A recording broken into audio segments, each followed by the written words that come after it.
শান্তপুর নামের গ্রামটা সব সময়ের মতোই মাটির গন্ধে ভরা। ভোরবেলায় শুরু হয়ে যায় মানুষের জীবিকার তাগিদে চলাফেরা। সেই গ্রামেরই ছোট একটা মেয়ে, নাম তার জয়না। আর্থিক অবস্থা খুব খারাপ হলেও তার চোখে ছিল অনেক বড় কিছু হওয়ার স্বপ্ন।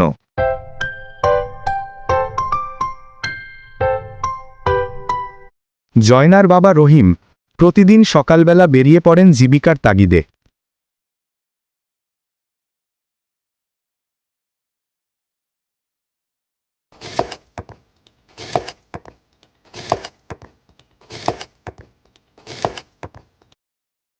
আর জয়নার মা সকাল সকালই রান্নার কাজ শুরু করে দেয়। অভাবে সংসার হওয়া সত্ত্বেও প্রতিদিন রান্না করা লাগে। আর জয়না, সে তো পড়াশোনা নিয়েই ব্যস্ত। যতই ঝড় বৃষ্টি আসুক, সে তার লেখাপড়া বাদ দেয় না। লোকে বলে, গরিবের মেয়ের আবার পড়াশোনা, সে এগুলোকে মোটেই পাত্তা দেয় না। তুই জানিস সাইরা ম্যাডাম কি বলেছেন? বলেছি যদি বাড়ির কাজ না করে যাই তাহলে আমাদেরকে এবার পরীক্ষায় কোনো নাম্বারই দেবে না, একদম ফেল করিয়ে দেবে। কি হয়েছে আপনার? মনে হচ্ছে আপনি খুবই অসুস্থ। একা একা কি করছেন এখানে? আমি খুব অসহায় রে মা। গত 2 দিন ধরে কিছুই খাইনি। আমার কেউই নেই রে মা, এই জন্য এখানে বসে আছি। দেখি কিছু খাবার জোটে কিনা। আমি খুবই অসহায়। এই নিন, এখানে কিছু খাবার আছে, খেয়ে নিন।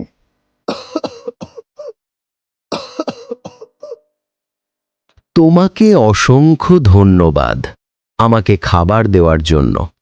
আমি খুবই ক্ষুধার্ত। শোনো মেয়ে, মানুষের পাশে দাঁড়ানো টাকায় নয়, বরং মনের দয়ায় মাপা হয়। দোয়া করি অনেক বড় কিছু হও।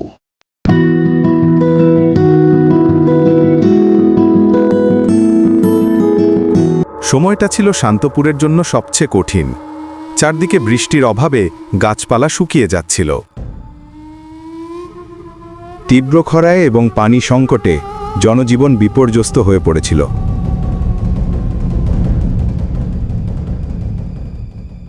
এই বছর কি হয়েছে বলতো? চারিদিকে শুধু খরা আর খরা, বৃষ্টির কোনো নামগন্ধও নেই। নদী নালা খাল বিল সব শুকিয়ে যাচ্ছে। এইভাবে যদি চলতে থাকে তাহলে তো না খেয়ে মরতে হবে।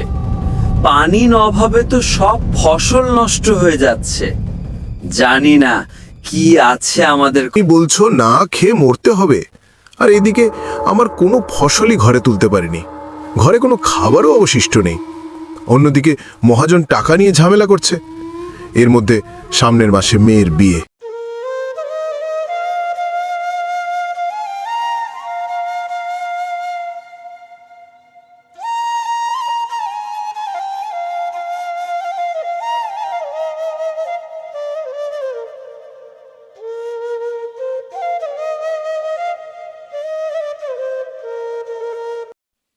তুমি কেন খাচ্ছ না মা?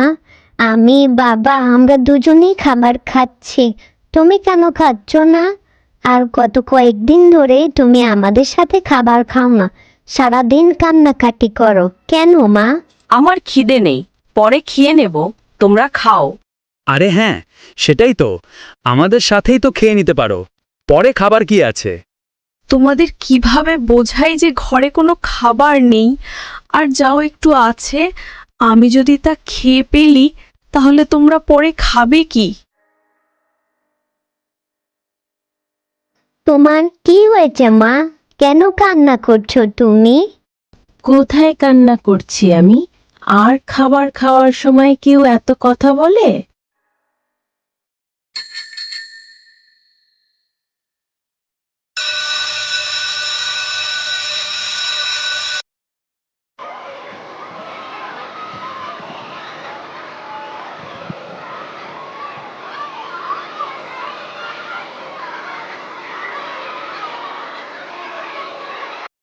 গত কয়েকদিন ধরেই দেখছি তুই খুব মন খারাপ করে বসে আছিস, কারোর সাথে তেমন একটা কথা বলিস না, আমার সাথেও খুব একটা কথা বলিস না। কি হয়েছে তোর? হ্যাঁ জয়না, আমাকে বল না কি হয়েছে। কি আর বলবো বল, বাবা মায়ের অভাবের সংসারে পড়ালেখা তো থাক দূরে, ঠিকমতো খাবারই জোটে না। এর মধ্যে কোনো ফসলই বাবা ঘরে তুলতে পারেননি। জানি না কি আছে কপালে, 3 মাসের বেতন বাদ পড়ে আছে। চিন্তা করিস না, একটা না একটা ব্যবস্থা হয়ে যাবে, তুই দেখিস। আর তাছাড়া তোর তো মেয়েটাও অনেক ভালো, একটা না একটা ব্যবস্থা নিশ্চয়ই হবে। তুই মন খারাপ করিস না জয়না, তুই সারাক্ষণ মন খারাপ করে থাকিস, আমার একদমই ভালো লাগে না। তুই দেখিস একদিন সব ঠিক হয়ে যাবে। আর এরকম খরা কি সবসময় থাকবে নাকি? ভালো দিন নিশ্চয়ই আসবে। এই মেয়ে দাঁড়াও, তোমার সাথে আমার কিছু কথা আছে। তুমি ওই মেয়েটা না যে আমাকে ওই দিন খাবার দিয়েছো? তোমাকে অসংখ্য ধন্যবাদ আমাকে খাবার দেওয়ার জন্য। তোমার এই মহৎ কাজে আমি খুব খুশি। তোমাকে কিছু দেওয়ার আছে, এই নাও, এইটা রাখো। এই চিঠি নিয়ে শান্তিপুর শিক্ষাবৃত্তি কমিটির কাছে যাও, তারা তোমার পড়াশোনার সব খরচ বহন করবে। তোমার স্বপ্ন আমার কাছে অনেক দামি। আর শোনো, ভালো করে পড়াশোনা করবে এবং মানুষের মতো মানুষ হবে। যে মানুষ অন্যের দুঃখ দেখে সাহায্য করে, তার জীবনে ফিরে আসে আলো। কি হলো বলতো, ওই লোকটা কোথায় গেল? কোথাও তো দেখছি না, হঠাৎ করে কোথায় চলে গেল?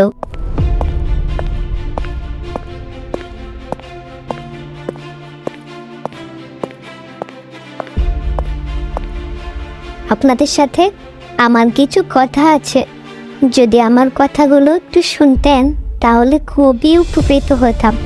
একটা লোক আমাকে এখানে পাঠিয়েছে একটা চিঠি দিয়ে, বলেছে যাতে আপনাদেরকে চিঠিটা দেই। কে তুমি? আর এখানে কি করছো? তুমি জানো না এখানে আসতে পারমিশন লাগে? পারমিশন ছাড়া এখানে আসছো কিভাবে? তোমাকে তো এর আগে কখনো দেখিনি। আর কিসের চিঠি? কে পাঠিয়েছে? এই মেয়ে, তোমার মতলব কি বলো তো? এই নিন, এটা দেখুন। এখন থেকে এই ছোট মেয়েটির পড়াশোনার দায়িত্ব শান্তিপুর শিক্ষাবৃত্তি কমিটি বহন করবে। শুধু তাই নয়, তার সমস্ত ভরণ পোষণ এবং খাওয়ার খরচও শিক্ষাবৃত্তি কমিটি নেবে বড় হওয়া পর্যন্ত। এমনকি পড়াশোনা শেষ করা পর্যন্ত এই বৃত্তি অব্যাহত থাকবে। ইতি শান্তিপুর শিক্ষাবৃত্তি কমিটির প্রতিষ্ঠাতা জুলজিলাহা। এটা কিভাবে সম্ভব? এটা তো অসম্ভব। জুলজিলা স্যার তো অনেক বছর আগেই মারা গেছেন, তিনি কিভাবে এই চিঠি দেবেন? আর তাছাড়া এই মেয়ের সাথে জুলজিলা স্যারের সাথে সম্পর্ক কি? আমাদের কিছুই করার নেই, যেহেতু স্যারের সাইন আছে এই চিঠিটায়, তাই যে কোনোভাবেই হোক ওর দায়িত্ব শান্তিপুর শিক্ষাবৃত্তি কমিটিই নেবে। এইটা নিয়ে আর কোনো কথাই হবে না। ঠিক আছে, তবে তাই হোক। এখন থেকে ওর সমস্ত দায়িত্ব শান্তিপুর শিক্ষাবৃত্তি কমিটির। ওর বড় হওয়া পর্যন্ত এবং পড়াশোনা শেষ হওয়া পর্যন্ত এই বৃত্তি অব্যাহত থাকবে।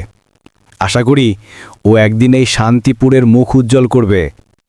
আপনাদের সবাইকে অসংখ্য ধন্যবাদ আমার এত বড় উপকার করার জন্য।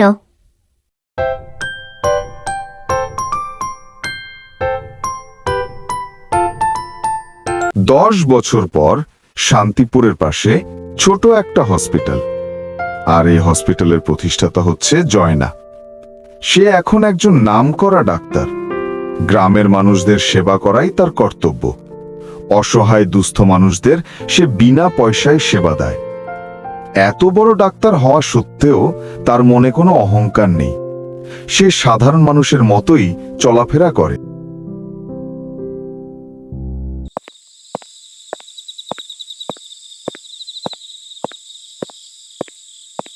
একদিন রাতের বেলা সে ক্লিনিক বন্ধ করে বাড়ি ফিরছিল।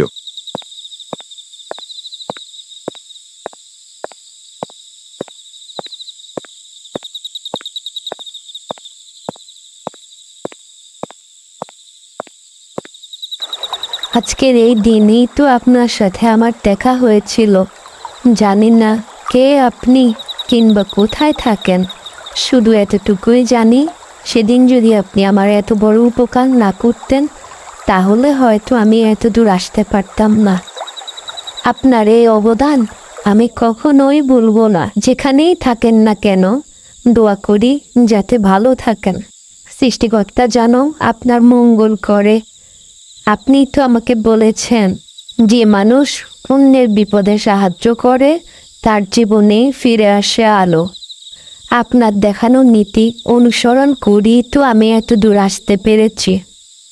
যেখানেই থাকুন না কেন ভালো থাকুন, আর আমার জন্য দোয়া করুন আমি যাতে শান্তিপুরের মানুষের সেবা করতে পারি।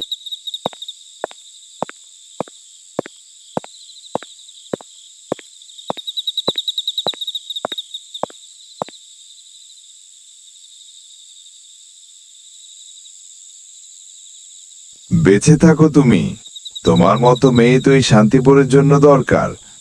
তোমরা তো হচ্ছ ফুলের মতো, যার ঘ্রাণ পুরো বিশ্বে ছড়িয়ে পড়বে। এই দেশের জন্য তোমরা হচ্ছ নেয়ামত, তোমাদের হাত ধরেই তো দেশ এগিয়ে যাবে। দোয়া করি অনেক দূর এগিয়ে যাও, আর মনে রেখো মানুষকে সাহায্য করা টাকায় নয় বরং মনের দয়ায় মাপা হয়। আর যে মানুষ অন্যের দুঃখে সাহায্য করে তার জীবনেই ফিরে আসে আলো।